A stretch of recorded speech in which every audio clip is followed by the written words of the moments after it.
The leaders of Britain and New Zealand visited an army base in the southwest of England on Tuesday where Ukrainian troops are participating in joint training exercises. According to Associated Press, UK Prime Minister Keir Starmer described the experience as incredibly humbling. He also reiterated that 3 years into the Ukraine war, it was important that Kiev's allies stepped up on defense and security support. New Zealand's Christopher Luxon told the Ukrainian soldiers present that they were heroes. He said it was incredibly sobering to realize that many of them had arrived from the battlefield and would return there after completing their training. Anticipation is building over whether diplomatic efforts can stop more than 3 years of fighting since Russia's full-scale invasion of its neighbor.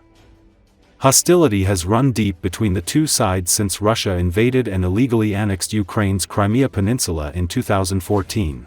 I find it incredibly humbling to see the training that is being done here, the number of countries that are coming together, including obviously United Kingdom, New Zealand, Australia, many other countries here coming together to do vital training with our Ukrainian friends and colleagues and allies. It's really humbling, it's incredibly professional. It could not be more important 3 years into this conflict.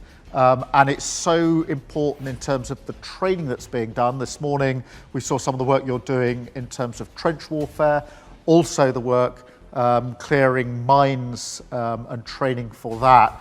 Only a few weeks ago I was in Kyiv, I was in the burns unit of a major hospital in Kiev, and I saw some of those returning from the front line who've got blast injuries, and so for me this was very, very real training.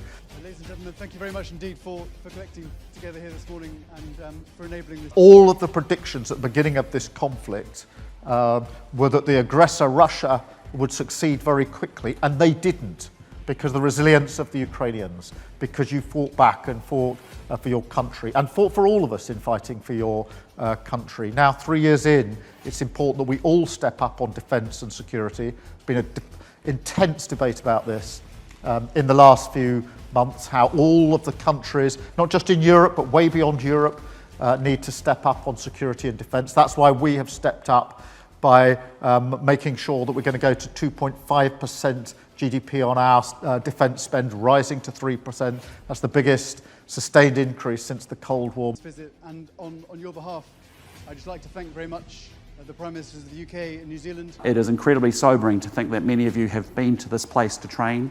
You've been out to the battlefront, you've come back now as leaders to actually do more training, and in a matter of days could be back at the front line again, actually fighting for freedom and the defence of your country and what is an incredibly unjust, illegal and immoral war started by Russia. And so I want you to know that you are heroes. President Zelensky is a hero, and all Ukrainian citizens are heroes as well in our eyes. For coming to visit us here today and see what good work is being done on Operation Flex. We are a small country. We are a long, long way away from Ukraine or from the UK, but we have limited resources. But we are here because you are fighting for values that we believe deeply in. And those values are the sovereignty of nation states. Those values are upholding the international rules-based system. It's about democratic ideals and liberal democracy, values that we as a small country in particular have huge appreciation for. Thank you.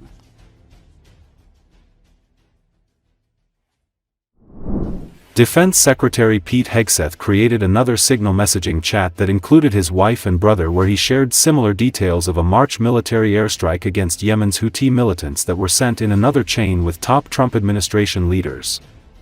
The New York Times on Sunday reported the second chat, and a person familiar with the contents and those who received the messages confirmed it to the Associated Press.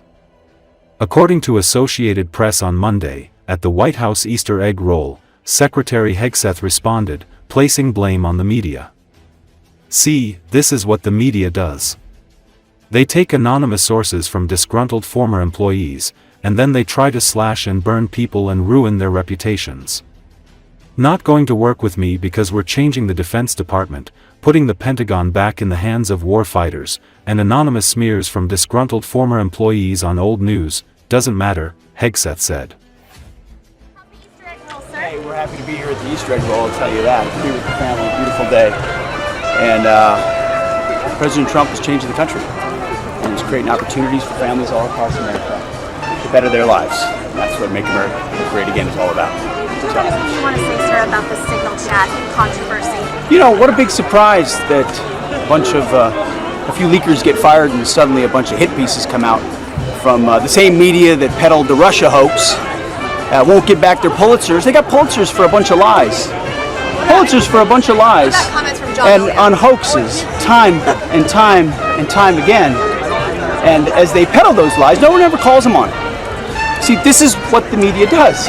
They take anonymous sources from disgruntled former employees, and then they try to slash and burn people and ruin their reputations. Not going to work with me, because we're changing the Defense Department, putting the Pentagon back in the hands of warfighters, and anonymous smears from disgruntled former employees on old news doesn't matter. So I'm happy to be here at the Easter egg roll with my dad and my kids, because this is what we're doing it for.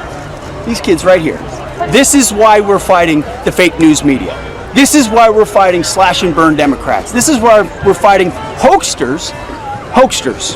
This group, this group right here, full of hoaxsters that peddle anonymous sources from leakers with axes to grind, and then you put it all together as if it's some news story.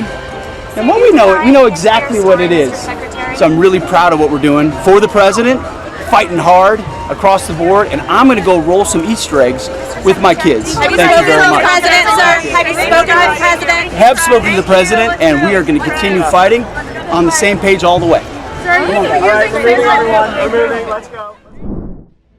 At least 20 drone operators were killed in Ukrainian airstrike with MiG-29 fighter aircraft on a military facility in Tyatkino town in Russia's border Kursk region on April 19, the General Staff of the Ukrainian Armed Forces reported. The military facility was used for storage of various types of Russian drones and their spare parts. The area was also used to launch airstrikes on the positions of Ukrainian fighters. The strike with MiG-29 fighters was launched with high-precision French-made AASM Hammer bomb. It should be noted that recently, Ukrainian aviation has increased its airstrikes on Russian army positions in Ukraine as well as in Russian territories. Russia's border Kursk and Belgorod regions are the most frequent targets of these attacks. These strikes are usually carried out with Western-made bombs, which are distinguished by their high accuracy, and are given to Ukraine as part of military assistance.